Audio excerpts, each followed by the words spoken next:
Welcome.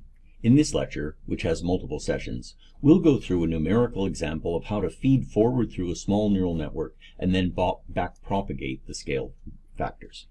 The main concepts for this are, this is the fundamental algorithm of all neural networks. The idea is we're back-propagating scale factors and computing the gradient direction locally. The gradient terms are the inputs to each neuron, and this is computationally much faster than trying to do a single global optimization step. The sample problem that we can think of is how can we efficiently compute descent for a multi-layer neural network? So let's recall what we were doing. We have an objective function, and so this is a scalar function that has a vector argument, and there are additional terms which are the data observations and the labels. The idea behind steepest descent is it's going to be a fixed step size, and what we'll do is we'll take the current estimate of the weight vector, add that step size times the local descent vector, and that will give us the new estimate of the weight vector. In a neural network, the weight vector is a stack of the weight vectors that we compute for each individual neuron and for layers of neurons. So we can compute this layer by layers, and the way that we compute this is actually going from the output to the input.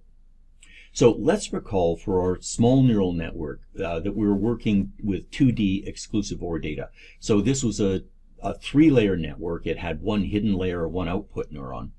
And the data fall from the top because we use a one form. So the idea is we have our data, it goes through our hidden layer, and it goes through our output neuron, and then the output is the activation value, which we're using the symbol Z for.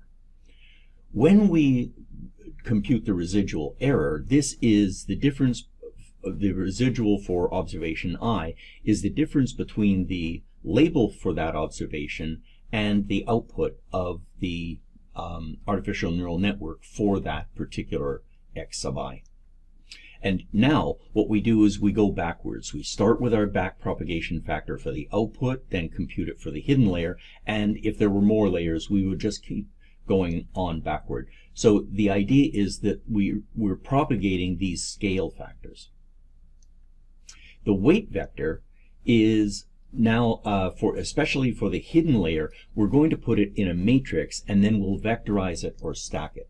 So the way it will work is for our simple two-layer neural network where the hidden layer has just two neurons, this weight matrix will be a weight vector 1 and a weight vector 2, and then we'll stack them or vectorize them into a single vector for layer 2, and then for the entire neural network it will be the layer 3, which is the output layer, followed by the layer 2 weights. And that's how we're going to represent the weights in our very small simple neural network.